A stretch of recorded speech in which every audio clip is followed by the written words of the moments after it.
മറ്റൊരു ശബസ്കൂൾ പാഠപഠനത്തിലേക്ക് എല്ലാവരെയും ദൈവനാമത്തിൽ സ്വാഗതം ചെയ്തുകൊള്ളുന്നു. പാഠപഠനത്തിന് മുൻപായി നമുക്ക് ഏവർക്കും നമ്മുടെ കണ്ണുകളെ അടച്ച് ഒരു വാക്ക് പ്രാർത്ഥിക്കാം. സ്നേഹവാനായ നല്ല ദൈവമേ, അവിടുത്തെ തിരുസന്നിധിയിൽ അടിയങ്ങൾ വീണ്ടും കടന്നു വരുന്നു. കർത്താവെ, ദൈവവചന പഠനം അവിടുന്ന് ഞങ്ങൾക്ക് വേണ്ടി ഒരുക്കിയിരിക്കാൻ ദൈവത്തെ സ്തുതിക്കുന്നു.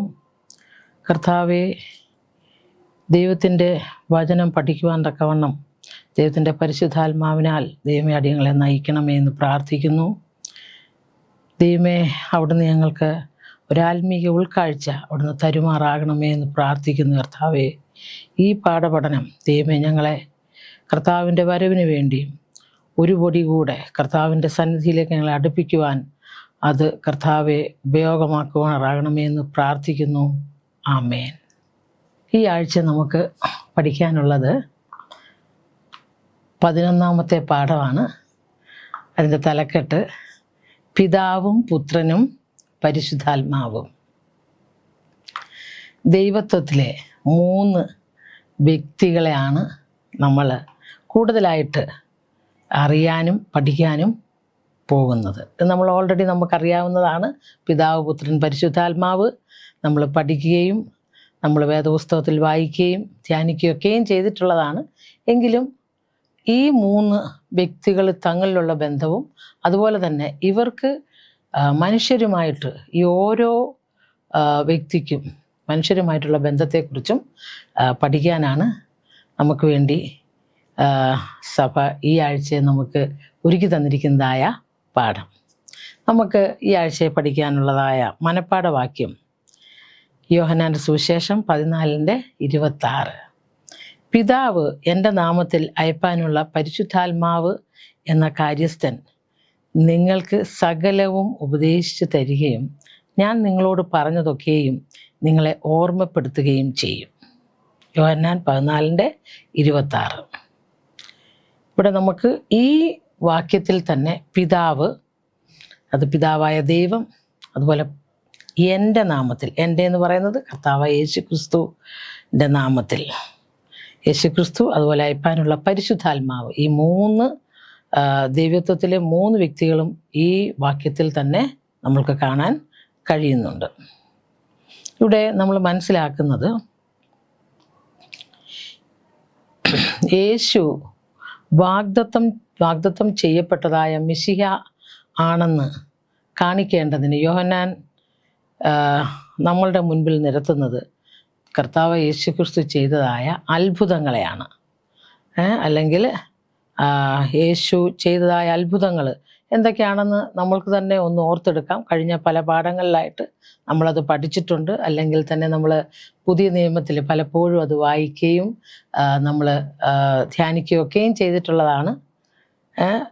കർത്താവ് യേശു ക്രിസ്തു ചെയ്ത അത്ഭുതങ്ങൾ 5 അപ്പം കൊണ്ട് 5000 പേരെ പോഷിപ്പിച്ചതും, അതുപോലെ തന്നെ പച്ചവെള്ളത്തെ വീഞ്ഞാക്കിയതും, കുരുടർക്ക് കാഴ്ച കൊടുത്തതും, മരിച്ച ലാസറിനെ ഉയർപ്പിച്ചതും, ഇതെല്ലാം നമ്മൾ പഠിച്ചിട്ടുണ്ട്. അപ്പോൾ അത് കർത്താവ് വാഗ്ദത്തം ചെയ്യപ്പെട്ടതായ മെശിഹ ആണെന്ന് നമ്മളെ കാണിക്കേണ്ടതിനാണ് യോഹന്നാൻ്റെ സുവിശേഷത്തിൽ അതെല്ലാം എഴുതിയിരിക്കുന്നത്.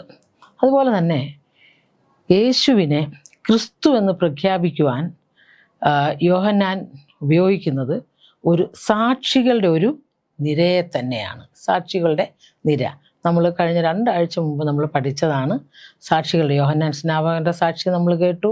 അതുപോലെ അന്ത്രയോസ്, അതുപോലെ പത്രോസ്, നഥാനിയേൽ, ഫിലിപ്പോസ്, നിക്കോദിമോസ്, ഇവരുടെ എല്ലാ സാക്ഷ്യങ്ങൾ നമ്മൾ കേൾക്കുകയുണ്ടായ അത് ക്രിസ്തു അല്ലെങ്കിൽ അഭിഷിക്തൻ ആണെന്ന് കാണിക്കുവാനായിട്ടാണ് അത് എടുത്തുപയോഗിക്കുന്നത്.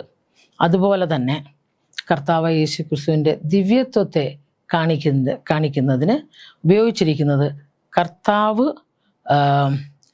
ചെയ്തതായ ചില പ്രസ്താവനകൾ, അതായത് ഞാനാകുന്നവൻ എന്ന പ്രസ്താവനകളാണ് കർത്താവ് യേശു ക്രിസ്തുവിൻ്റെ ദിവ്യത്വത്തെ കാണിക്കുവാനായിട്ട് ഉപയോഗിച്ചിരിക്കുന്നത്. ദിവ്യത്വത്തെ കാണിക്കുവാൻ തക്കവണ്ണം അവിടെ എടുത്ത് ഉപയോഗിച്ചിരിക്കുന്നതായ ഞാനാകുന്നവൻ, കർത്താവ് തന്നെ പറയുന്നുണ്ട്, ഞാൻ ജീവൻ്റെ അപ്പമാകുന്നു, ലോകത്തിൻ്റെ വെളിച്ചം, അതുപോലെ ഞാൻ വാതിലാകുന്നു, ഞാൻ നല്ല ഇടയനാകുന്നു, പുനരുദ്ധാനവും ജീവനുമാകുന്നു, വഴിയും സത്യവും ജീവനുമാകുന്നു, സാക്ഷാൽ മുന്തിരിവള്ളിയാകുന്നു.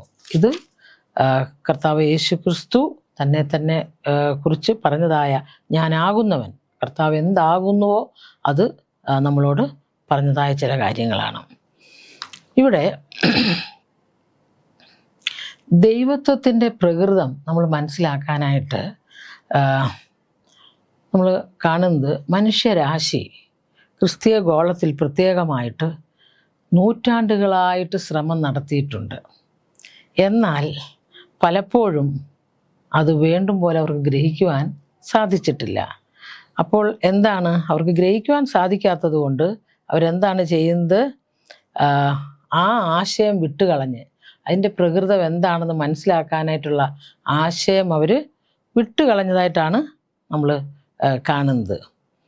ഒരുപക്ഷെ നമ്മുടെ മാനുഷിക ന്യായങ്ങളുടെ ഇടുങ്ങിയ പരിധികളിൽ ഒതുങ്ങാത്തത് കൊണ്ട് അതിനെ തള്ളിക്കളയുന്നത് ഒരിക്കലും ശരിയല്ല.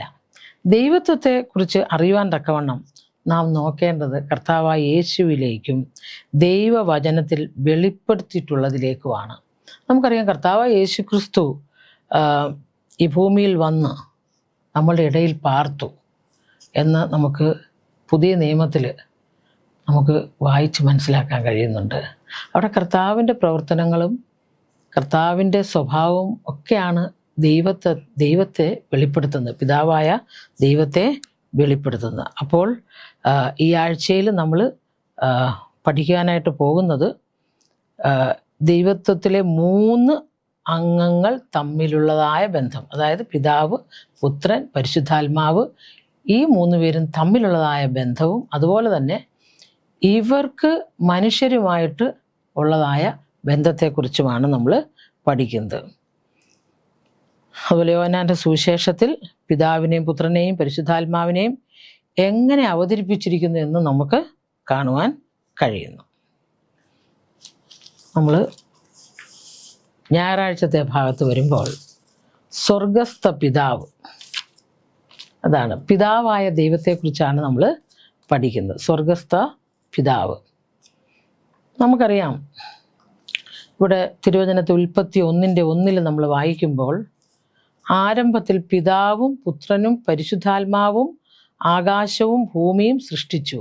അവിടെ നമ്മൾ എന്താണ്, ഒരു ഇംഗ്ലീഷിൽ പറയുകയാണെങ്കിൽ ഒരു പ്ലൂറൽ പ്രോനൗൺ, വി എന്നുള്ളതായ ഒരു പ്ലൂറൽ പ്രോനൗൺ അവിടെ യൂസ് ചെയ്തിട്ടുണ്ട്. അതായത് അവിടെ ദൈവം മാത്രമോ അല്ലെങ്കിൽ യേശു ക്രിസ്തു മാത്രമോ അല്ലെ പരിശുദ്ധാത്മാവ് മാത്രമോ അല്ല, ഇവർ 3 പേരും കൂടെ ചേർന്നാണ് സൃഷ്ടിപ്പ് നടത്തിയിട്ടുള്ളതെന്ന് നമുക്ക് മനസ്സിലാക്കാൻ സാധിക്കുന്നു. അതായത് നമ്മുടെ ഗ്രഹത്തിൽ ജീവൻ്റെ ഒരു പ്രത്യേക സൃഷ്ടി നടന്നു. ആ സൃഷ്ടിപ്പിലെ അതിവിശേഷമായ സൃഷ്ടി മനുഷ്യവർഗമാണ്. അപ്പോൾ ഇവിടെ നമുക്ക് നമ്മുടെ മുൻപിൽ ഉള്ളതായ ഒരു ചോദ്യം, എന്തിനാണ് മനുഷ്യനെ സൃഷ്ടിച്ചത്? എന്തിനു വേണ്ടിയാണ്? നമ്മുടെ ഈ പാഠഭാഗത്തിലെ ആദ്യത്തെ പാരഗ്രാഫിൽ തന്നെ അതിൻ്റെ ആൻസർ കിടപ്പുണ്ട്. ദൈവത്തോടും തമ്മിലും സ്നേഹത്തിലുള്ള ഐക്യത അല്ലെങ്കിൽ യോജിപ്പിൽ എന്ന ഉദ്ദേശത്തോടെയാണ് ദൈവം മനുഷ്യനെ സൃഷ്ടിച്ചത്. അതിനുവേണ്ടിയാണ് മനുഷ്യൻ സൃഷ്ടിക്കപ്പെട്ടത്. ഇപ്പോൾ ഇവിടെ നമ്മുടെ ഈ പാഠഭാഗത്ത് ഇവിടെ താഴെ കൊടുത്തിരിക്കുന്നതായ ചില വേദഭാഗങ്ങൾ നമ്മൾ വായിക്കുമ്പോൾ പിതാവിൻ്റെ കർത്തവ്യങ്ങളെ കുറിച്ച് നമുക്ക് മനസ്സിലാക്കാൻ സാധിക്കും. ഒന്നാമതായിട്ട് നമുക്ക് യോഹന്നാൻ്റെ സുവിശേഷം 3-ാം അധ്യായത്തിൻ്റെ 16-ാം വാക്യം നമുക്കെല്ലാവർക്കും വളരെ സുപരിചിതമായ ഒരു വാക്യമാണ്. തൻ്റെ ഏകജാതനായ പുത്രനിൽ വിശ്വസിക്കുന്ന ഏവനും നശിച്ചു പോകാതെ നിത്യജീവൻ പ്രാപിക്കേണ്ടതിന്. അതിൻ്റെ അടുത്തൊരു സെൻറ്റൻസാണ് വളരെ ഇമ്പോർട്ടൻ്റ് ആയിട്ടുള്ളത്. ദൈവം അവനെ നൽകുവാൻ തക്കവണ്ണം ലോകത്തെ സ്നേഹിച്ചു. അവിടെ ഈ സ്വന്തം പുത്രനെ നമ്മൾക്ക് വേണ്ടി നൽകിയത് ദൈവമാണ്. നമുക്ക് വേണ്ടി നൽകിയത് ദൈവമാണെന്ന് നമ്മൾ മനസ്സിലാക്കുന്നു. യേശുവിൻ്റെ സ്വന്തം തീരുമാനത്തിലല്ല, പിന്നെയോ ദൈവ ഇഷ്ടം നിറവേറുന്നതായിരുന്നു കർത്താവ് യേശു ക്രിസ്തു ചെയ്തത്. അവിടെ നമ്മൾ മനസ്സിലാക്കുന്നത് ദൈവം മനുഷ്യവർഗത്തിന് വേണ്ടി യേശുവിനെ നൽകുകയാണ്. ഏകജാതൻ എന്ന് പറഞ്ഞാൽ തൻ്റെ ഏകജാതനായ പുത്രനെ. ഏകജാതൻ എന്ന് പറയുമ്പോൾ അവിടെ നമ്മൾ പെട്ടെന്ന് മനസ്സിലാക്കുന്നതായ ഒരർത്ഥം ഒറ്റ ഒരു മകൻ എന്ന് നമ്മൾ പലപ്പോഴും മനസ്സിലാക്കുന്നുണ്ട്. എന്നാൽ അതിന് കുറച്ചുകൂടെ ഒരർത്ഥ വ്യാപ്തിയുള്ളത് അതുല്യനായൊരു മകൻ. യേശുക്രിസ്തുവിനെ പോലെ മറ്റാരുമില്ല. അതാണ് ഏകജാതൻ എന്നവിടെ ഉദ്ദേശിക്കുന്നത്. ഇനി നമുക്ക് രണ്ടാമതായിട്ട് യോഹന്നാൻ്റെ സുവിശേഷം 5:22-30 അത് നമുക്കൊന്ന് വായിക്കാം. 5:22 അതുപോലെ തന്നെ 30 വാക്യം നമുക്ക് വായിക്കാം. 5:22 എല്ലാവരും പിതാവിനെ ബഹുമാനിക്കുന്നത് പോലെ പുത്രനെയും ബഹുമാനിക്കേണ്ടതിന് പിതാവ് ആരെയും ന്യായം വിധിക്കാതെ ന്യായവിധിയെല്ലാം പുത്രന് കൊടുത്തിരിക്കുന്നു. ഇവിടെ നമുക്ക് പിതാവ് എന്താണ് ചെയ്തിരിക്കുന്നത് നമുക്ക് മനസ്സിലാക്കാൻ കഴിയുന്നുണ്ട്.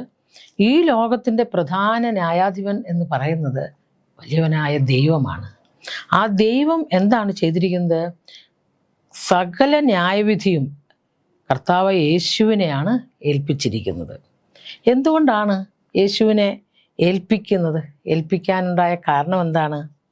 യേശുവാണ് ഭൂമിയിൽ വന്ന് നമ്മോടൊപ്പം ജീവിച്ച് മനുഷ്യർക്ക് നടപ്പായിട്ടുള്ളതായ എല്ലാ പരീക്ഷകളും നേരിൽ കണ്ടതായ അല്ലെങ്കിൽ അത് ഫേസ് ചെയ്തതായ ഒരു വ്യക്തിയാണ് കർത്താവായ യേശുക്രിസ്തു. എന്നാൽ യേശുക്രിസ്തു ഈ ഭൂമിയിലായിരുന്നപ്പോൾ എപ്രകാരമാണ് ആ പരീക്ഷയെല്ലാം അതിജീവിച്ചത്? പിതാവുമായിട്ടുള്ളതായ ബന്ധത്തിലും പിതാവിനോടുള്ളതായ ആശ്രയത്തിലും മാത്രമാണ് ദൈവത്തിന് കർത്താവ് യേശുക്രിസ്തുവിന് പരീക്ഷയുടെ മേൽ വിജയം കൈവരിക്കാൻ സാധിച്ചത്. നമുക്കറിയാം, കർത്താവ് യേശുക്രിസ്തുവിനെ സാത്താൻ പരീക്ഷിക്കാൻ വന്നപ്പോൾ അവിടെ കർത്താവ് യേശുക്രിസ്തു തൻ്റെ സ്വന്തം വചനമായിട്ടല്ല അവിടെ പറഞ്ഞിരിക്കുന്നത്. ഇപ്രകാരം എഴുതിയിരിക്കുന്നുവല്ലോ. ദൈവത്തിൻ്റെ വചനത്തിൽ കൂടെയാണ് സാത്താനെ നേരിട്ടതെന്ന് നമുക്ക് മനസ്സിലാക്കാൻ കഴിയുന്നുണ്ട്. തീർച്ചയായിട്ടും നമ്മുടെ സകല പരീക്ഷകളും മനസ്സിലാക്കുകയും അതെന്തൊക്കെയാണെന്നും അത് എപ്രകാരം മനുഷ്യൻ ഈ പരീക്ഷകൾ കൂടി കടന്നു പോകുന്നെന്നും അത് എത്രമാത്രം പ്രയാസമുള്ളതാണെന്നും ഈ കാര്യങ്ങളെല്ലാം വിശദമായിട്ട് വളരെ പ്രാക്ടിക്കലായിട്ട് അറിഞ്ഞതായ ഒരു വ്യക്തിയാണ് കർത്താവായ യേശുക്രിസ്തു. അതുകൊണ്ടാണ് ഈ ന്യായവിധി ദൈവം, പിതാവായ ദൈവം കർത്താവായ യേശുക്രിസ്തുവിനെ ഏൽപ്പിച്ചിരിക്കുന്നത്. അപ്പോൾ നമുക്കിവിടെ മനസ്സിലാക്കാൻ സാധിക്കുന്ന ഒരു കാര്യം, നമുക്ക് വേണ്ടി വാദിക്കുന്നവൻ, നമുക്ക് വേണ്ടി പക്ഷപാതം ചെയ്യുന്നവൻ കർത്താവായ യേശുക്രിസ്തുവാണ്. അതുപോലെ നമ്മുടെ ന്യായാധിപനും കർത്താവായ യേശുക്രിസ്തുവാണ്. അതുകൊണ്ട് യേശുക്രിസ്തുവിൽ നിന്ന് വിശ്വസിക്കുകയും യേശുക്രിസ്തുവിൽ ആശ്രയിക്കുകയും ചെയ്യുന്നവർക്ക് ശിക്ഷാവിധിയെക്കുറിച്ചൊന്നും ഭയപ്പെടേണ്ടതായ ആവശ്യമില്ല. നമുക്ക് അടുത്തതായിട്ട് യോഹന്നാൻ 6:32 വായിക്കാം. യോഹന്നാൻ 6:32.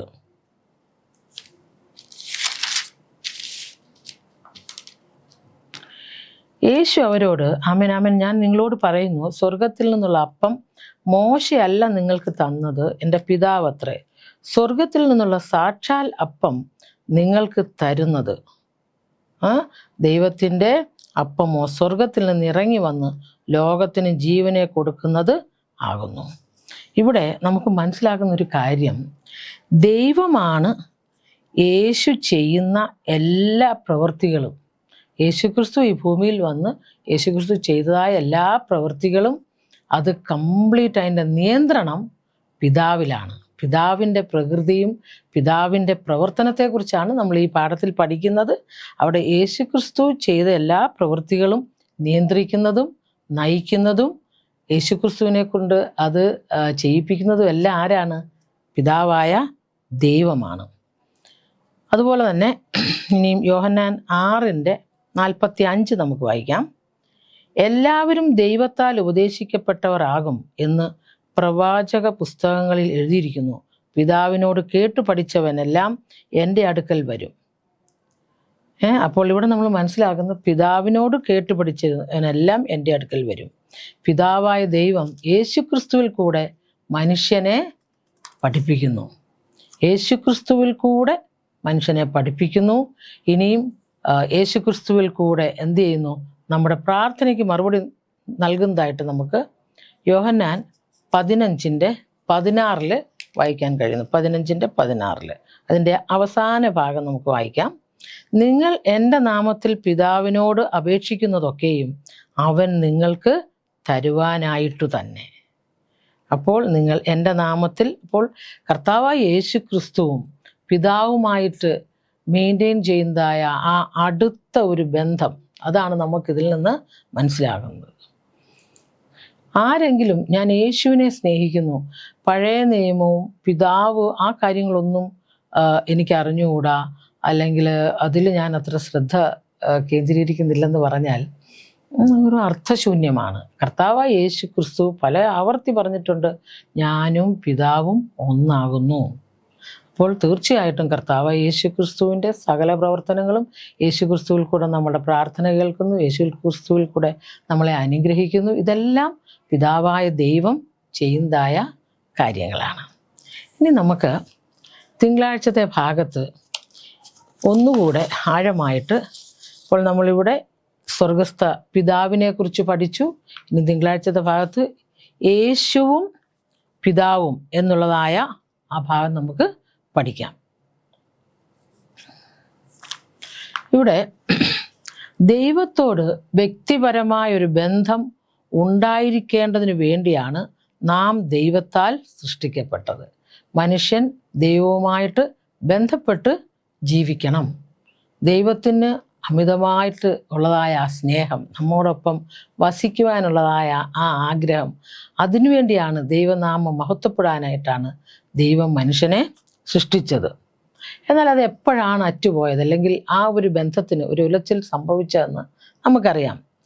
എപ്പോഴാണതെന്ന് നമുക്ക് വളരെ വ്യക്തമായിട്ട് നമുക്കറിയാവുന്ന കാര്യമാണ്. അത് പാപം നിമിത്തമാണ് ആ ബന്ധം തകർക്കപ്പെട്ടത്, അത് തകർന്നു പോയത്. നമുക്കറിയാം, ഏദൻ തോട്ടത്തിലെ ആ കഥ നമുക്ക് എല്ലാവർക്കും നല്ലതായിട്ട് അറിയാവുന്നതാണ്.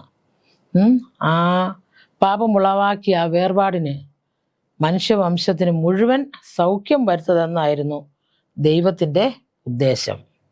ഒരുപക്ഷെ ദൈവത്തിൻ്റെ ഈ വാഗ്ദാനം എല്ലാവരും സ്വീകരിച്ചില്ലെങ്കിൽ കൂടെ ദൈവത്തിൻ്റെ ഉദ്ദേശത്തിന് യാതൊരു മാറ്റവുമില്ല. ഇവിടെ നമുക്കറിയാം, ആദാമും ഉൽപ്പത്തി 3:7 മുതലുള്ളതായ 7 മുതൽ 9 വരെയുള്ളതായ വാക്യങ്ങൾ, ഉൽപ്പത്തി 3:7 മുതൽ 9 വരെയുള്ളതായ വാക്യങ്ങൾ നമ്മൾ വായിക്കുമ്പോൾ അവിടെ നമ്മൾക്ക് കാണാൻ സാധിക്കുന്നത് എന്താ, ഇവർ ഈ പഴം പറിച്ച് അവർ ഭക്ഷിച്ച് കഴിഞ്ഞപ്പോൾ ഉള്ളതായ ഒരു സംഭവമാണ് അവിടെ വരുന്നത്. ഉടനെ ഇരുവരുടെയും കണ്ണു തുറന്ന് തങ്ങൾ നഗ്നരെന്നറിഞ്ഞ് അത്തിയില കൂട്ടിത്തുന്നി തങ്ങൾക്ക് അരയാട ഉണ്ടാക്കി.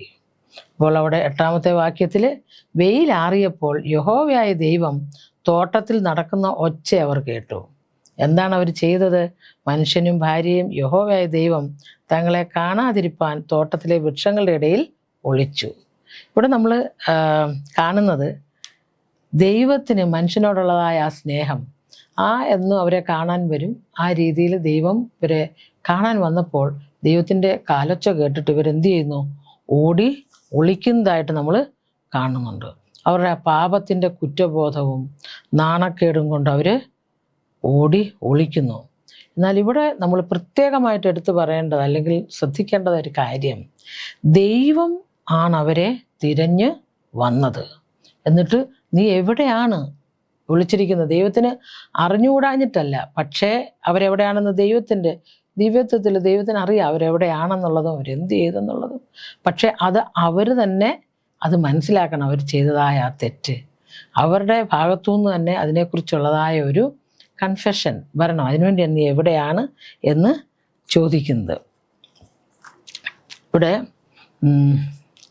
നമുക്ക് മനസ്സിലാക്കുന്നത്, അതെ, ഈ ബന്ധത്തിൻ്റെ യഥാസ്ഥാപനം സാധ്യമാക്കുവാൻ ദൈവത്വത്തിലെ ഒരംഗം മനുഷ്യനായി തീർന്നു. അവിടെ നമുക്കറിയാം, ഉൽപ്പത്തി 3:15 ആദ്യമായിട്ട് ദൈവം മനുഷ്യന് ഒരു വാഗ്ദത്തം കൊടുക്കുന്നത്, അല്ലേ? അവിടെ എന്താണ്? ഞാൻ നിനക്കും സ്ത്രീക്കും നിന്റെ സന്തതിക്കും അവളുടെ സന്തതിക്കും തമ്മിൽ ശത്രുത്വം ഉണ്ടാക്കും. അവൻ നിന്റെ തല തകർക്കും, നീ അവൻ്റെ കുതികാൽ തകർക്കും. അതാണ് അവിടെ കർത്താവ് യേശുക്രിസ്തുവിനെ കുറിച്ചുള്ളതായ ആദ്യത്തെ വാഗ്ദത്തം അവിടെയാണ് നമ്മൾക്ക് കാണുവാൻ കഴിയുന്നുണ്ട്. ക്രിസ്തുവിൻ്റെ അതായത് ക്രിസ്തുവിൽ ജീവനുണ്ട്. കർത്താവ് യേശുക്രിസ്തുവാണ് ഈ പാപത്തിന് പരിഹാരമായിട്ട് ഈ ലോകത്തിൽ വന്നത്. ഇവിടെ എന്തുകൊണ്ടാണ്? ക്രിസ്തുവിൽ ജീവനുണ്ട്. തനിമയായുള്ളത് നമുക്കറിയാം. അതുവരെയും കർത്താവ് യേശു ക്രിസ്തുവിനെ റെപ്രസെൻ്റ് ചെയ്തുകൊണ്ട് എന്താണ് ആനിമൽ സാക്രിഫൈസ് അല്ലേ, ഓരോ മൃഗബലിയാണ് നടന്നുകൊണ്ടിരുന്നത്. എന്നാൽ ഇവിടെ ക്രിസ്തുവിൻ്റെ ജീവനാണ് തനിമയായുള്ളത്, ഒറിജിനൽ ലൈഫ്. അതെങ്ങൂന്നും കടമെടുത്തതായ ജീവനല്ല, വായ്പ വാങ്ങപ്പെടാത്ത, മറ്റൊന്നിൽ നിന്നും മാറി വരാത്തതായ ജീവൻ. ആ ജീവനാണ് നമുക്ക് വേണ്ടി അർപ്പിക്കപ്പെട്ടത്. തീർച്ചയായിട്ടും ക്രിസ്തുവിൻ്റെ ദിവ്യത്വം വിശ്വാസിയുടെ നിത്യജീവൻ്റെ ഉറപ്പാണ്. കർത്താവ് യേശു ക്രിസ്തു എനിക്ക് വേണ്ടി മരിച്ച് ഉയർത്തെഴുന്നേറ്റ് സ്വർഗത്തിൽ പോയി എന്നെ വീണ്ടും ചേർക്കുവാനായിട്ട് വരുമെന്നുള്ളതായ ആ വിശ്വാസത്തിലാണ് നമ്മൾ ഓരോരുത്തരും ജീവിക്കുന്നത്. അപ്പോൾ തീർച്ചയായിട്ടും കർത്താവ് യേശുവും പിതാവും തമ്മിലുള്ളതായ ആ ഒരു ബന്ധം, പിതാവ് ഈ കാര്യങ്ങൾ നമുക്ക് വേണ്ടി ഏറ്റെടുത്ത് കർത്താവ് യേശു ക്രിസ്തു അത് നടപ്പിലാക്കി. ഇതാണ് നമ്മൾ മനസ്സിലാക്കുന്നത്. നമുക്ക് ചൊവ്വാഴ്ചത്തെ ഭാഗത്ത് വരുമ്പോൾ പുത്രനെ അറിയുന്നത് പിതാവിനെ അറിയുകയാണ്. പുത്രനെ അറിയുന്നത് പിതാവിനെ അറിയുകയാണ്. യേശു ദൈവപുത്രൻ എന്ന നിലയ്ക്ക് പിതാവിനെ ചൂണ്ടിക്കാട്ടുന്ന പ്രവൃത്തികളെ സുവിശേഷത്തിലുടനീളം യോഹന്നാൻ വിവരിക്കുന്നു. അതുപോലെ തന്നെ നമ്മൾ കാണുന്ന ഒരു കാര്യം, പിതാവ് എന്ന പദം യോഹന്നാൻ്റെ സുവിശേഷത്തിൽ 136 പ്രാവശ്യം പറഞ്ഞിട്ടുണ്ട്. അതുപോലെ തന്നെ യോഹന്നാൻ്റെ ലേഖനങ്ങളിൽ അത് ഏകദേശം 18 പ്രാവശ്യം പറഞ്ഞിട്ടുള്ളതായിട്ട് ഇവിടെ പറയുന്നു. എന്തുകൊണ്ടാണ് ഇത്രയും പ്രാവശ്യം ഇത് പറഞ്ഞിരിക്കുന്നത്? എന്തുകൊണ്ടാണ് ഇത്രയും പ്രാവശ്യം ഈ പിതാവ് എന്നുള്ളത് പറഞ്ഞിരിക്കുന്നത്? നമുക്ക് യോഹന്നാൻ്റെ സുവിശേഷം 7:16 വായിക്കാം. യോഹന്നാൻ 7:16. യേശു അവരോട് ഉത്തരം പറഞ്ഞത്, എൻ്റെ ഉപദേശം എൻ്റേതല്ല, എന്നെ അയച്ചവൻ്റേതത്രേ. അവൻ്റെ ഇഷ്ടം ചെയ്യുവാൻ ഇച്ഛിക്കുന്നവൻ ഈ ഉപദേശം ദൈവത്തിൽ നിന്നുള്ളതോ ഞാൻ സ്വയമായി പ്രസ്താവിക്കുന്നതോ എന്ന് അറിയും. അപ്പോൾ കർത്താവായ യേശു ക്രിസ്തുവും പിതാവും ഒന്നാണ്. അതുപോലെ തന്നെ പുത്രനെ അറിയുന്നത് പിതാവിനെ അറിയുന്നതിന് തുല്യമാണ്. അതുകൊണ്ടാണ് ഇത്രയും പ്രാവശ്യം പിതാവിന് ഇത്രയും പ്രാതിനിധ്യം അവിടെ കൊടുത്തിരിക്കുന്നത്. എന്താണ്? യേശു അവരോട് ഉത്തരം പറഞ്ഞത്, എൻ്റെ ഉപദേശം എൻ്റേതല്ല, അത് ആരുടെയാണ്? എന്നെ അയച്ചവൻ്റേത് അത്രേ. എന്നെ അയച്ചത് ആരാണ്? കർത്താവ് യേശു ക്രിസ്തുവിനെ അയച്ചത് പിതാവായ ദൈവമാണ്. യേശു ക്രിസ്തു എന്തെല്ലാം പഠിപ്പിച്ചോ അതെല്ലാം എവിടുന്ന് ഉത്ഭവിച്ചതാണ്? ഈ ദൈവത്തിൻ്റെ ഹൃദയത്തിലും മനസ്സിലും നിന്ന് കർത്താവ് യേശു ക്രിസ്തുവിന് ലഭിച്ചതാണ്. യേശു ക്രിസ്തു മനുഷ്യരുടെ ഇടയിൽ വന്ന് നമുക്ക് നൽകിയതായ ആ ഉപദേശങ്ങളും ആ നല്ല മാതൃകകളും എല്ലാം ദൈവത്തിൽ നിന്ന് ഉത്ഭവിച്ചതാണ്. അതുപോലെ തന്നെ 8:38 യോഹന്നാൻ 8:38 നമുക്ക് വായിക്കാം. 8:38 ഇപ്രകാരം വായിക്കുന്നു, പിതാവിൻ്റെ അടുക്കൽ കണ്ടിട്ടുള്ളത് ഞാൻ സംസാരിക്കുന്നു, നിങ്ങളുടെ പിതാവിനോട് കേട്ടിട്ടുള്ളത് നിങ്ങൾ ചെയ്യുന്നു എന്ന് ഉത്തരം പറഞ്ഞു. അപ്പോൾ പിതാവിൻ്റെ അടുക്കൽ കണ്ടിട്ടുള്ളത് ഞാൻ സംസാരിക്കുന്നു. ഒരുപക്ഷെ പിതാവിൻ്റെ അടുക്കൽ കർത്താവ് യേശു ക്രിസ്തു നിത്യതയോളം പിതാവിനോടൊപ്പം ജീവിച്ച് അവിടെ എന്താണോ കണ്ടത് അതാണ് ഇവിടെ വന്ന് കർത്താവ് നമുക്ക് പഠിപ്പിച്ചു തന്നത് എന്ന് നമുക്ക് മനസ്സിലാക്കാൻ സാധിക്കും. അത് നിത്യതയിൽ നിന്ന് നമുക്ക് ലഭിച്ചതായ പാഠങ്ങളാണ്. നേരിട്ട് ദൈവത്തിൽ നിന്ന്, ആ നിത്യതയിൽ നിന്നുള്ളതായ പാഠങ്ങളാണ് കർത്താവ് നമ്മളെ പഠിപ്പിച്ചത്.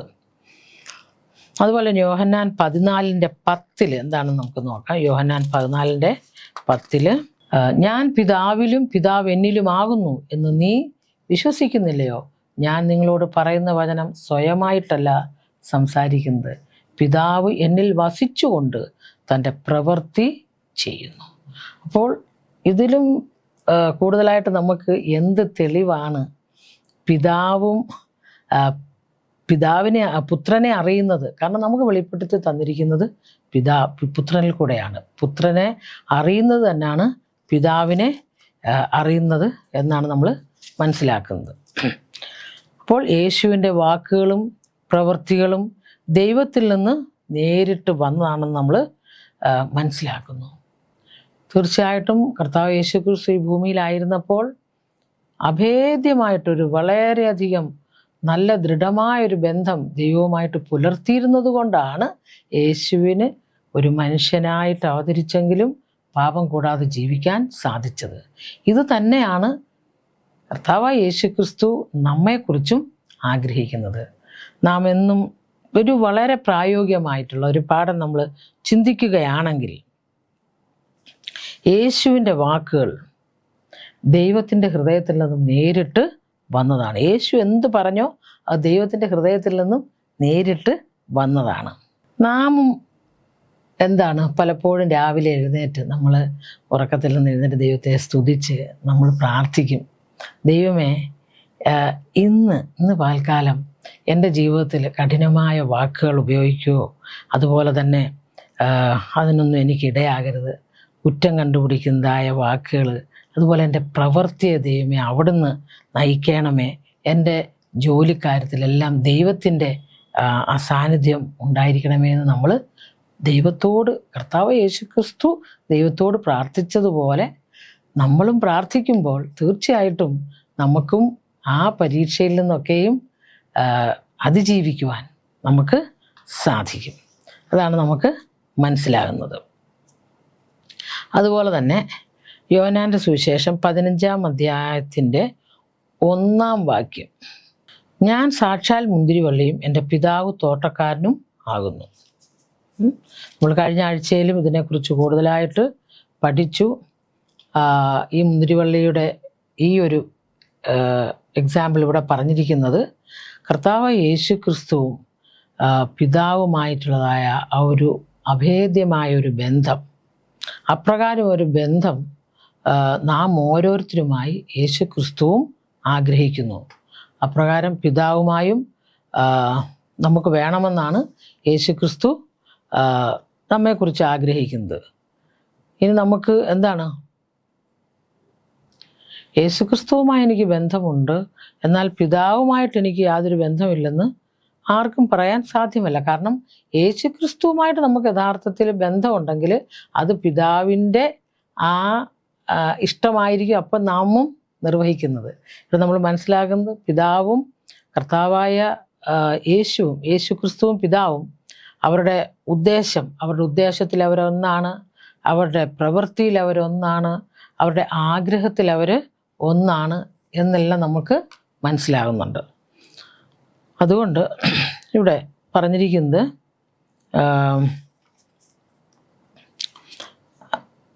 പിതാവുമായുള്ള ബന്ധത്തെക്കുറിച്ചുള്ള യേശുവിൻ്റെ അവകാശവാദങ്ങൾ അതിശയിപ്പിക്കുന്നവയാണ്. തൻ്റെ ഉപദേശങ്ങളെല്ലാം പിതാവിൻ്റേതാണെന്ന് യേശു ഉറപ്പിച്ചു പറയുന്നു. അതായത് പിതാവിൽ നിന്ന് കേട്ടവയാണ്. താൻ പറയുന്നതെല്ലാം പിതാവിൽ വിശ്വസിക്കുന്നത് തന്നെയാണ് തന്നിൽ വിശ്വസിക്കുന്നത്. തൻ്റെ വാക്കുകളും ക്രിയകളും എല്ലാം പിതാവിൻ്റേതാണ്. മനുഷ്യനെ സ്നേഹിക്കുന്നതിലും മനുഷ്യരക്ഷയ്ക്കായി പ്രവർത്തിക്കുന്നതിലും അവർ തികഞ്ഞ യോജിപ്പിലാണ്. യേശുവിന് തൻ്റെ സ്വർഗത്തിലെ പിതാവുമായുള്ള ബന്ധത്തിന് എത്ര ശക്തമായ സാക്ഷ്യം.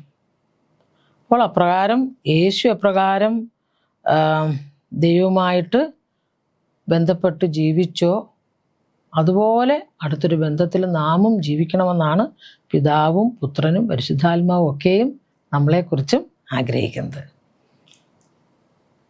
ഇവിടെ ഒരു ചോദ്യം നമ്മുടെ പാഠഭാഗത്തുള്ളത്, നിങ്ങളുടെ ചിന്തകളും പ്രവൃത്തികളും നിങ്ങൾക്കായുള്ള ദൈവ ഇഷ്ടത്തെ പൂർണ്ണമായി പ്രകടിപ്പിക്കുന്നെങ്കിൽ നിങ്ങളുടെ ജീവിതത്തിന് എന്ത് വലിയ മാറ്റം ഉണ്ടാകുമായിരുന്നു. അല്ലെങ്കിൽ യേശുവിൽ നിന്ന് അറിയുന്നത് നമുക്കായുള്ള ദൈവ ഇഷ്ടമാണെന്ന് തിരിച്ചറിഞ്ഞാൽ അതിനൊത്ത് മെച്ചമായി ജീവിക്കുവാൻ നമുക്ക് കഴിയുമോ? അത് നമ്മളോട് ഓരോരുത്തരോടുമുള്ളതായൊരു ചോദ്യമാണ്. തീർച്ചയായിട്ടും നമ്മുടെ ചിന്തകളും പ്രവൃത്തികളും ദൈവത്തിൽ അധിഷ്ഠിതമാണെങ്കിൽ തീർച്ചയായിട്ടും അത് ദൈവനാമ മഹത്വത്തിനും ആയിത്തീരും. നമുക്ക് ബുധനാഴ്ചത്തെ പാഠം നമുക്ക് പഠിക്കാം. ബുധനാഴ്ചത്തെ പാഠം അവിടെ ദൈവത്വത്തിലെ മൂന്നാമത്തെ വ്യക്തിയായ പരിശുദ്ധാത്മാവിനെ കുറിച്ചാണ്. പരിശുദ്ധാത്മാവിൻ്റെ പ്രവർത്തനത്തെക്കുറിച്ചും പരിശുദ്ധാത്മാവ് നമുക്കിന്ന് എന്ത് ചെയ്തുകൊണ്ടിരിക്കുന്നു എന്നുള്ളതിനെക്കുറിച്ചുമാണ് നമ്മൾ പഠിക്കുന്നത്. ഇവിടെ യോഹന്നാൻ സുവിശേഷം 1:12 പരിശുദ്ധാത്മാവിൻ്റെ പ്രവർത്തനത്തെക്കുറിച്ച് പറയുന്നുണ്ട്. യോഹന്നാൻ 1:12 അവനെ കൈക്കൊണ്ട് അവൻ്റെ നാമത്തിൽ വിശ്വസിക്കുന്ന ഏവർക്കും ദൈവമക്കളാകുവാൻ അവൻ അധികാരം കൊടുത്തു.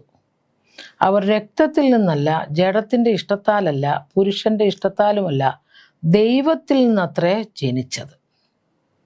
ഇവിടെ ദൈവത്തിൽ നിന്ന് നമുക്കറിയാം, നമ്മളിന്ന് ജഡപ്രകാരം നമ്മൾ ഓരോ ഫാമിലിയിൽ ഉള്ളവരാണ് അല്ലേ?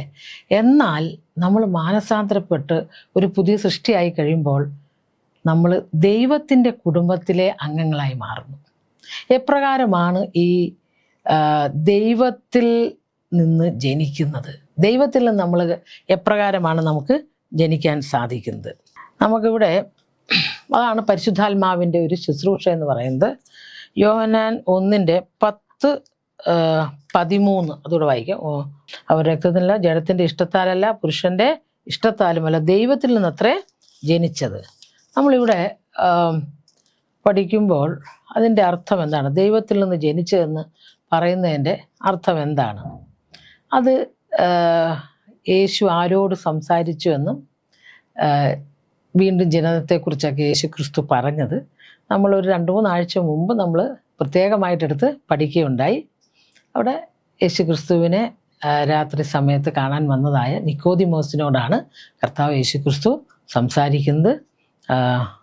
എന്താണ്? വെള്ളത്താലും ആത്മാവിനാലും ജനിച്ചില്ല എങ്കിൽ സ്വർഗരാജ്യം കാണുവാൻ സാധിക്കുകയില്ല. ആ ജനനത്തെക്കുറിച്ചാണ് ദൈവത്തിൻ്റെ എന്താണ് ദൈവത്തിൽ നിന്ന് ജനിച്ചതെന്ന് പറയുന്നത്. ദൈവത്തിൽ നിന്ന് ജനിക്കുക എന്ന് പറയുമ്പോൾ പരിശുദ്ധാത്മാവിൻ്റെ പ്രവർത്തനം മൂലം നമ്മളിൽ ഉണ്ടാകുന്നതായ ആ മാറ്റം, അതനുസരിച്ച് നമ്മളൊരു പുതിയ സൃഷ്ടിയായി മാറുന്നതിനെ കുറിച്ചാണ്. അതിൽ ഒരു പ്രധാന പങ്ക് വഹിക്കുന്നതായ ഒരു വ്യക്തിയാണ് പരിശുദ്ധാത്മാവ് അല്ലേ? അതായത് നമ്മൾ മനസ്സിലാക്കേണ്ടത് ദൈവമാണ് രക്ഷാപദ്ധതിയുടെ അധികാരി. ദൈവമാണ് രക്ഷാപദ്ധതി നമുക്ക് വേണ്ടി ആവിഷ്കരിച്ചത്. അത് നിവൃത്തിയാക്കിയത് ആരാണ്? കർത്താവായ യേശു ക്രിസ്തു. എന്നാൽ അത് ആ രക്ഷാപദ്ധതി യാഥാർത്ഥ്യമാക്കുന്നത്, അതായത് നമ്മളൊരു പുതിയ സൃഷ്ടി ആകുകയാണെങ്കിൽ മാത്രമേ നമുക്ക് ആ രക്ഷയിലേക്ക് നമുക്ക് പ്രവേശനമുള്ളൂ. അത് യാഥാർത്ഥ്യമാക്കി മാറ്റുന്നത് പരിശുദ്ധാത്മാവാണ്. അപ്പോൾ ഇവിടെ 3 പേരുടെയും പ്രവർത്തനമുണ്ട്. അതിൻ്റെ അധികാരി, അതിൻ്റെ യജമാനൻ എന്ന് പറഞ്ഞ ദൈവമാണ്. ആ യജമാനൻ കർത്താവ് യേശു ക്രിസ്തുവിന് നമുക്ക് വേണ്ടി നൽകി. ആ യേശു ക്രിസ്തു നമുക്ക് വേണ്ടി ഇവിടെ വന്ന് അവതരിക്കപ്പെട്ടു, ജനിച്ചു, ജീവിച്ചു, മരിച്ചു, ഉയർത്തെഴുന്നേറ്റു. എന്നാൽ ആ യേശുവിൽ നമ്മൾ വിശ്വസിക്കുകയും യേശുവിനെ നമ്മൾ സ്വീകരിക്കുകയും ചെയ്യുമ്പോൾ നമ്മിലുണ്ടാകുന്നതായ മാറ്റം, അത് വരുന്നത് ദൈവത്തിൻ്റെ പരിശുദ്ധാത്മാവ് മുഖാന്തരമാണ്. നമുക്ക് യോഹന്നാൻ 3:5-8 വരെയും 6:63 ഒന്ന് വായിക്കാം. യോഹന്നാൻ 3:5-8 വരെ. ആമേൻ ആമേൻ. അത് കർത്താവ് യേശു ക്രിസ്തു നിക്കോദിമോസിനോട് പറഞ്ഞതായ ആ ഒരു കാര്യമാണ് അവിടെ പറയുന്നത്. ആമേൻ ആമേൻ, ഞാൻ നിന്നോട് പറയുന്നു, വെള്ളത്താലും ആത്മാവിനാലും ജനിച്ചില്ല എങ്കിൽ ദൈവരാജ്യത്തിൽ കടപ്പാൻ ആർക്കും കഴിയുകയില്ല. അവിടെ ആത്മാവിൽ, പരിശുദ്ധാത്മാവിൽ ജനിക്കുക എന്നുള്ളതാണ് അവിടെ ഉദ്ദേശിക്കുന്നത്. അതുപോലെ തന്നെ 6:63 മനുഷ്യപുത്രൻ മുമ്പ് ഇരുന്നിടത്തേക്ക് കയറിപ്പോകുന്നത് നിങ്ങൾ കണ്ടാലോ? ജീവിപ്പിക്കുന്നത് ആത്മാവാകുന്നു, മാംസം ഒന്നിനും ഉപകരിക്കുന്നില്ല. ഞാൻ നിങ്ങളോട് സംസാരിച്ച വചനങ്ങൾ ആത്മാവും ജീവനും ആകുന്നു. അപ്പോൾ ആ ഒരു പുതിയ സൃഷ്ടിയായിട്ട് നമുക്ക് ജീവൻ നൽകുന്നത്, നമ്മൾ ആത്മീകമായ ആ മരണത്തിൽ ആത്മീയ മരണത്തിൽ നിന്ന് നമ്മെ ജീവനുള്ളവരാക്കി തീർക്കുന്നത് ദൈവത്തിൻ്റെ പരിശുദ്ധാത്മാവാണ്. അതാണ് പരിശുദ്ധാത്മാവിൻ്റെ പ്രവർത്തനം.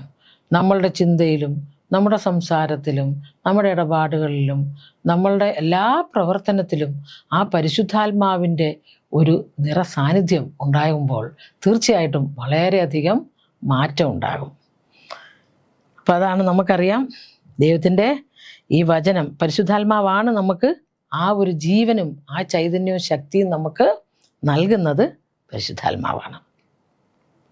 അതുപോലെ തന്നെ ഈ പരിശുദ്ധാത്മാവിനെ കൂടുതലും നമ്മൾ പ്രാപിക്കുവാൻ തക്കവണ്ണം എവിടാണ്? ദൈവത്തിൻ്റെ വചനവുമായിട്ട് നമ്മൾ ബന്ധപ്പെട്ടിരിക്കണം. അതുകൊണ്ടാണല്ലോ പാട്ടുകാരൻ ഇങ്ങനെ പറയുന്നത്, ദൈവവചനം ജീവനും ശക്തിയുമാകയാൽ ആത്മരക്ഷയുണ്ടേവർക്കും ഉള്ളത്തിൽ കൈക്കൊണ്ടാൽ എന്ന് നമ്മൾ വായിക്കുന്നുണ്ട്. അതുപോലെ യോഹന്നാൻ 14:26 യോഹന്നാൻ 14:26 പറയുന്നത് 14:26 എങ്കിലും പിതാവ് എൻ്റെ നാമത്തിൽ അയപ്പാനുള്ള പരിശുദ്ധാത്മാവ് എന്ന കാര്യസ്ഥൻ നിങ്ങൾക്ക് സകലവും ഉപദേശിച്ചു തരികയും ഞാൻ നിങ്ങളോട് പറഞ്ഞതൊക്കെ നിങ്ങളെ ഓർമ്മപ്പെടുത്തുകയും ചെയ്യും. അപ്പോൾ കർത്താവായ യേശു ക്രിസ്തുവിൻ്റെ നാമത്തിൽ ദൈവമായ പിതാവ് നമ്മൾക്ക് അയച്ചു തന്നിരിക്കുന്നതായ കാര്യസ്ഥനാണ് പരിശുദ്ധാത്മാവ്. അതായത് കർത്താവ് യേശു ക്രിസ്തു ഇപ്പോൾ എന്താണ്? അക്ഷരീയമായിട്ട് നമ്മളോടൊപ്പം ഇല്ല, എന്നാൽ നമ്മളെ നടത്തുന്നത് ദൈവത്തിൻ്റെ പരിശുദ്ധാത്മാവാണ്. നമ്മളെ നയിക്കുകയും നടത്തുകയും ചെയ്യുന്നതെന്ന് നമുക്ക് മനസ്സിലാവുന്നു. ഇവിടെ നമ്മുടെ പാഠഭാഗത്ത് 81 പേജിൽ ലാസ്റ്റ് ഒരു 3-4 ലൈൻസ് വായിക്കാൻ ആഗ്രഹിക്കുന്നു. അതുകൊണ്ട് ശരി, സത്യം, നീതി, നല്ലത് എന്നിവ അറിയുന്നതിന് നമ്മുടെ ചിന്തയെയും ജീവിതാനുഭവങ്ങളെയും ദൈവവചനത്തിന് കീഴ്പ്പെടുത്തുക എന്നതാണ് നമുക്കുള്ള താക്കോൽ. ഏക വഴി ബോധ്യം വരുത്തുകയും സ്വാധീനിക്കുകയും ചെയ്യുന്ന പരിശുദ്ധാത്മാവിൻ്റെ ശക്തിയിലൂടെയാണ് ഇത് സാധ്യമാകുന്നത്. ദൈവവചനം വായിക്കാനും പഠിക്കാനും പലപ്പോഴും നമുക്ക് മനസ്സില്ലാതിരിക്കുമ്പോഴും ദൈവത്തോട് പ്രാർത്ഥിച്ച് ആ പരിശുദ്ധാത്മാവിൻ്റെ ശക്തിയിൽ നമ്മൾ എന്ത് ചെയ്യണം? ഈ വചനം പഠിക്കുകയും ഈ മർമ്മങ്ങളെ കാണിച്ചു തരണമേ എന്നുള്ളതായ പ്രാർത്ഥന നമ്മുടെ ഹൃദയത്തിൽ നിന്ന് ഉയരേണ്ടതാണ്. നമുക്ക് വ്യാഴാഴ്ചത്തെ ഭാഗത്ത് വരുമ്പോൾ ഇപ്പോൾ നമ്മൾ പഠിക്കുന്നത് യേശുവിൻ്റെ പ്രാർത്ഥന. ഇവിടെ യേശുവിൻ്റെ മഹാപുരോഹിത പ്രാർത്ഥന എന്ന് യോഹന്നാൻ 17 ചിലപ്പോൾ വിളിക്കപ്പെടാറുണ്ട്. അത് വിടവാങ്ങൽ സംഭവങ്ങൾക്ക് അവസാനം വരുത്തുന്നു. യേശു ഭൂമിയിൽ വന്നത് മനുഷ്യത്വത്തെ ദൈവവുമായി അതിൻ്റെ ആദിയിലെ വ്യക്തിബന്ധത്തിലേക്ക് അന്തിമമായി പുനഃസ്ഥാപിക്കുവാൻ വേണ്ടിയാണ്. അതിനായി ദൈവം തനിക്ക് നൽകിയ അടയാളങ്ങളെ, അതിശയങ്ങൾ യേശു വളരെ വിശ്വസ്തമായി നിർവഹിച്ചു നമുക്ക് കാണുവാൻ കഴിയുന്നുണ്ട്. ഇവിടെ യോഹന്നാൻ 17:1 ഇത് സംസാരിച്ചിട്ട് യേശു സ്വർഗത്തേക്ക് നോക്കി പറഞ്ഞത് എന്തെന്നാൽ, പിതാവേ, നാഴിക വന്നിരിക്കുന്നു. നിന്റെ പുത്രൻ നിന്നെ മഹത്വപ്പെടുത്തേണ്ടതിന് പുത്രനെ മഹത്വപ്പെടുത്തേണമേ. അപ്പോൾ കർത്താവായ യേശു ക്രിസ്തു സ്വർഗത്തിലേക്ക് നോക്കി എന്താണ് പറഞ്ഞത്? പിതാവേ, നാഴിക വന്നിരിക്കുന്നു. ഏത് നാഴികയാണ് ഇവിടെ വന്നിരിക്കുന്നത്? കർത്താവായ യേശു ക്രിസ്തുവിൻ്റെ മരണത്തിന് തൊട്ട് മുമ്പുള്ളതായ ഒരു പ്രാർത്ഥനയാണിത്. ഇവിടെ എനിക്ക് കർത്താവ് യേശു ക്രിസ്തു ഈ ഭൂമിയിലേക്ക് വന്നത് എന്തിനാണോ അത് നിവർത്തിക്കപ്പെടുവാനായിട്ട് ഉള്ളതായ ആ നാഴിക വന്നിരിക്കുന്നു എന്നാണ് കർത്താവ് പറഞ്ഞത്. കാൽവറി ക്രൂശിലേക്ക് കർത്താവ് പോകുന്നതായ ആ നാഴികയെക്കുറിച്ചാണ് കർത്താവ് ഇവിടെ പറയുന്നത്. കുരിശു മരണത്തിൻ്റെ നാഴികയാണ്. അതുപോലെ തന്നെ നമുക്കറിയാം കർത്താവ് യേശുക്രിസ്തുവിനോടൊപ്പം നടന്നതായ ആ ശിഷ്യൻ യൂദ തള്ളിപ്പറയുന്നതായ ആ നാഴിക. അതുപോലെ തന്നെ യേശുക്രിസ്തുവിൻ്റെ കൈകളിലും കാലുകളിലും എല്ലാം തുളയ്ക്കപ്പെട്ടതായ ആ ആണിയുടെ നാഴിക. അതുപോലെ പത്രോസ് കർത്താവ് യേശു ക്രിസ്തുവിനെ 3 വട്ടം തള്ളിപ്പറയുന്നതായ ആ നാഴിക, യേശുവിൻ്റെ ശിഷ്യന്മാരെല്ലാം യേശുവിനെ വിട്ട് ഓടിപ്പോകുന്നതായ ആ നാഴിക, ഇതെല്ലാം ഇതിൻ്റെ നാഴികയാണ് എന്ന് നമുക്ക് മനസ്സിലാക്കാൻ കഴിയുന്നുണ്ട്. ഇവിടെ പറഞ്ഞിരിക്കുന്നത് നിന്റെ പുത്രൻ നിന്നെ മഹത്വപ്പെടുത്തേണ്ടതിന് പുത്രനെ മഹത്വപ്പെടുത്തണമേ. അപ്പോൾ തീർച്ചയായിട്ടും യേശുവും പിതാവും ഒന്നാണ്. യേശുവിൻ്റെ മരണത്തിൽ കൂടെയാണ് ദൈവം മഹത്വപ്പെടുന്നത്. അതുപോലെ യേശു പറയുകയാണ്, പിതാവേ, നീ എനിക്ക് തന്ന ജോലി ഞാൻ ചെയ്തു. നീ എന്നെ ഈ ഭൂമിയിലേക്ക് അയച്ച് മനുഷ്യനും ദൈവവുമായിട്ടുള്ളതായ ആ തകർന്ന ബന്ധത്തെ പുനഃസ്ഥാപിക്കുവാൻ ദൈവം ആണ് എന്നെ ഇങ്ങോട്ട് അയച്ചത്. ആ ജോലി ഞാൻ എന്ത് ചെയ്തു? നിർവഹിച്ചു കഴിഞ്ഞു. ജോലി ഞാൻ ചെയ്തു തീർത്തു. നീ എനിക്ക് തന്ന വാക്കുകൾ ഞാൻ എന്ത് ചെയ്തു? അവർക്ക് ഞാൻ പറഞ്ഞു കൊടുത്തു. നീ എന്നിലേക്ക് നയിച്ച ജനത്തെ, നീ എന്നിലേക്ക് നയിച്ചതായ ഈ ജനത്തെ ഞാൻ നിൻ്റെ അടുക്കലേക്ക് ജനത്തെ ഞാൻ നിൻ്റെ അടുക്കലേക്ക് കൊണ്ടുവന്നു. ഇനി ഞാൻ എന്ത് ചെയ്തു? ഞാൻ തിരികെ നിൻ്റെ അടുക്കലേക്ക് വരികയാണെന്ന് കർത്താവ് യേശു ക്രിസ്തു ഇവിടെ പറയുകയാണ്. ഇവിടെ യേശു ക്രിസ്തു വിശ്വാസികളുടെ ഐക്യത്തിനു വേണ്ടി പ്രാർത്ഥിക്കുന്നതായ ഒരു പ്രാർത്ഥനയാണ് ഇവിടെ നമ്മൾക്ക് കാണുവാൻ കഴിയുന്നത്. ഈ ഓരോ വാക്യത്തിലും നിന്നെയും നീ അയച്ചിരിക്കുന്ന യേശു ക്രിസ്തുവിനെയും അറിയുന്നത് തന്നെ നിത്യജീവനാകുന്നു. അപ്പോൾ തീർച്ചയായിട്ടും ഏക സത്യമായ നിന്നെയും സത്യദൈവമായ നിന്നെയും നീ അയച്ചിരിക്കുന്ന യേശു ക്രിസ്തുവിനെയും, അവിടെ നമുക്ക് പിതാവും പുത്രനും ഒന്നാണെന്നുള്ളത് വളരെ വ്യക്തമായിട്ട് മനസ്സിലാകുന്നുണ്ട്. അതുപോലെ തന്നെ ഇവിടെ പറഞ്ഞിരിക്കുന്നത് കർത്താവ് യേശു ക്രിസ്തു പറയുകയാണ്, നീ എന്നെ സ്നേഹിക്കുന്ന സ്നേഹം ഞാൻ അവരിലാകുവാനും ഞാൻ നിൻ്റെ നാമം അവർക്ക് വെളിപ്പെടുത്തിയിരിക്കുന്നു, ഇനിയും വെളിപ്പെടുത്തും. അപ്പോൾ തീർച്ചയായിട്ടും കർത്താവ് യേശു ക്രിസ്തു തന്നെ ഏത് ദൗത്യത്തിന് വേണ്ടി ഇവിടെ വിട്ടോ അത് കർത്താവ് പൂർത്തീകരിച്ച് യേശു ക്രിസ്തു നല്ലൊരു സാക്ഷ്യം, നല്ലൊരു റിപ്പോർട്ടാണ് ദൈവത്തിന് കൊടുക്കുന്നത്. നീ ലോകത്തിൽ നിന്ന് എനിക്ക് തന്നിട്ടുള്ള മനുഷ്യർക്ക് ഞാൻ നിൻ്റെ നാമം വെളിപ്പെടുത്തിയിരിക്കുന്നു. അവർ നിൻ്റെ വചനം പ്രമാണിച്ചും ഇരിക്കുന്നു. ഞാൻ നിൻ്റെ അടുക്കൽ നിന്ന് വന്നിരിക്കുന്നു എന്ന് സത്യമായിട്ട് അവർ അറിഞ്ഞുമിരിക്കുന്നു. സത്യത്താൽ അവരെ വിശുദ്ധീകരിക്കണമേ, നിൻ്റെ വചനം സത്യമാകുന്നു. യേശു ഒരു സത്യസാക്ഷിയായിട്ട് നമ്മൾക്ക് ഇവിടെ വളരെ ഭംഗിയായിട്ട് നമുക്ക് മനസ്സിലാക്കാൻ കഴിയുന്നുണ്ട്. അപ്പോൾ പിതാവിനെ വെളിപ്പെടുത്തുവാനാണ് കർത്താവ് യേശു ക്രിസ്തു ഈ ഭൂമിയിലേക്ക് വന്നത്. അതുപോലെ തന്നെ ദൈവത്തിൻ്റെ സ്നേഹം വെളിപ്പെടുത്തുവാനും മനുഷ്യനെ ദൈവവുമായിട്ട് നിരപ്പിക്കുവാനും കർത്താവ് യേശു ക്രിസ്തുവിൻ്റെ മരണത്തിൽ കൂടെ അല്ലാതെ, യേശുവിൻ്റെ രക്തം ചിന്തിയല്ലാതെ അത് സാധ്യമാകില്ലായിരുന്നു. അതാണ് കർത്താവ് യേശു ക്രിസ്തു നിറവേറ്റിയത്. ഇവിടെ നമ്മുടെ മുന്നിലുള്ളതായ ഒരു ചോദ്യം, നാം ഈ കാര്യങ്ങൾ കർത്താവായ യേശു ക്രിസ്തുവിനെയും പിതാവിനെയും പരിശുദ്ധാത്മാവിൻ്റെ പ്രവർത്തനം മനസ്സിലാക്കുകയും ചെയ്തിട്ട് നാം നമുക്ക് ചുറ്റുമുള്ളവർക്ക് വിശ്വസ്ത സാക്ഷികളായിട്ടാണോ നമ്മളായിരിക്കുന്നത്? നമ്മുടെ ജീവിത അവസാനത്തിൽ ഞാൻ യേശു ക്രിസ്തുവിനെ വെളിപ്പെടുത്തി കൊടുത്തു.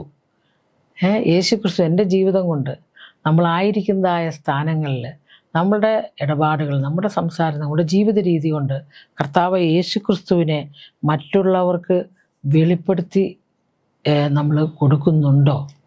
അതായിരിക്കണം നമ്മുടെ ജീവിത ലക്ഷ്യം. ആ ഒരു നല്ല റിപ്പോർട്ട് കർത്താവ് യേശു ക്രിസ്തു നമുക്ക് കാണിച്ചു തന്നതായ ആ നല്ല മാതൃക അനുസരിച്ച് നമ്മളായിരിക്കാനാണ് ദൈവം നമ്മളെക്കുറിച്ച് ആഗ്രഹിക്കുന്നത്. ഇവിടെ അവസാനത്തിലൊരു ചോദ്യം അത് ചോദിച്ച് ഒന്ന് ചിന്തിച്ച് നിർത്താമെന്ന് ഞാൻ ആഗ്രഹിക്കുന്നു. യേശുവിനും പിതാവിനും ഇടയിൽ നിലനിൽക്കുന്നത് പോലത്തെ സ്നേഹത്തെ നിങ്ങൾക്ക് നിങ്ങളുടെ ജീവിതത്തിൽ എങ്ങനെ പ്രതിഫലിപ്പിക്കുവാൻ കഴിയും? തീർച്ചയായിട്ടും ദൈവത്തിൻ്റെ വചനം കൂടുതലായിട്ട് പഠിക്കുകയും അത് ധ്യാനിക്കുകയും അത് നമ്മുടെ ജീവിതത്തിൻ്റെ ഭാഗമാകുകയും അതുപോലെ പ്രാർത്ഥന, ഇതെല്ലാം നമ്മുടെ ക്രിസ്തീയ ജീവിതവുമായിട്ട് നമ്മളെ മുൻപോട്ട് കൊണ്ടുപോകാനായിട്ട് നമ്മളെ ചെയ്യുന്നതായ ഒരു ഡ്രൈവിംഗ് ഫോഴ്സായിട്ട് മാറണം. തീർച്ചയായിട്ടും കർത്താവ് യേശു ക്രിസ്തുവിനെ കുറിച്ച് കൂടുതൽ അറിയുവാൻ തക്കവണ്ണം നമ്മൾ ദൈവത്തിൻ്റെ തിരുവചനം, ദൈവത്തിൻ്റെ പ്രത്യേകിച്ച് പുതിയ നിയമം, യേശു ക്രിസ്തുവിൻ്റെ സ്വഭാവ രീതികൾ, യേശു ക്രിസ്തുവിൻ്റെ പ്രവർത്തന രീതികൾ എല്ലാം നമുക്ക് മനസ്സിലാക്കാൻ കഴിയും. അതിനായിട്ടും ഈ പരിശുദ്ധാത്മാവിൻ്റെ പ്രവർത്തനത്തിന് വിധേയരായി തീരുവാൻ, ദൈവ സ്നേഹത്തിൽ വസിക്കുവാൻ കർത്താവായ യേശു ക്രിസ്തു നമുക്ക് വേണ്ടി ഇപ്പോൾ പണിതുകൊണ്ടിരിക്കുന്നതായ ആ സ്വർഗരാജ്യത്തിന് ഓഹരിക്കാരായി തീരുവാൻ ദൈവം നമ്മെ ഓരോരുത്തരെയും സഹായിക്കുമാറാകട്ടെ. നമുക്ക് വീണ്ടും പ്രാർത്ഥിച്ച് അവസാനിപ്പിക്കാം. സ്നേഹവാനായ നല്ല ദൈവമേ, അവിടുത്തെ തിരുസന്നിധിയിൽ അടിയങ്ങൾ വീണ്ടും കടന്നു വരുന്നു. നല്ലൊരു പാഠഭാഗം ദൈവം അവിടുന്ന് അടിയങ്ങൾക്ക് നൽകിയതിനായി നന്ദിയോടെ സ്തോത്രം. കർത്താവേ, പിതാവ് ഞങ്ങളെ സ്നേഹിച്ചതായ സ്നേഹം എത്ര വലിയ സ്നേഹമാണെന്ന് പുത്രനിൽ കൂടെ അവിടുന്ന് ഞങ്ങളെ കാണിച്ചു തന്നു. പരിശുദ്ധാത്മാവിൻ്റെ ബലത്തിൽ കൂടെ കർത്താവെ നാൾതോറും ഞങ്ങളുടെ ദൈവഹിതപ്രകാരം ജീവിക്കുവാൻ അവിടുന്ന് ഞങ്ങളെ ബലപ്പെടുത്തുമാറാകണമേ എന്ന് പ്രാർത്ഥിക്കുന്നു. ഈ പാഠങ്ങൾ പഠിച്ച് കർത്താവെ ഒരു പടി കൂടെ കർത്താവിൻ്റെ സന്നിധിയിലേക്ക് അടുക്കുവാനും ദൈവമേ ദൈവരാജ്യത്തിന് ഓഹരിക്കാരായി തീരുവാനും അവിടുന്ന് ഞങ്ങളെ ഓരോരുത്തരെയും സഹായിക്കുമാറാകണമെന്ന് യേശുവിൻ്റെ നാമത്തിൽ അപേക്ഷിക്കുന്ന കർത്താവേ, ആമേൻ. ദൈവം നമ്മളെ ഓരോരുത്തരെയും അനുഗ്രഹിക്കുമാറാകട്ടെ.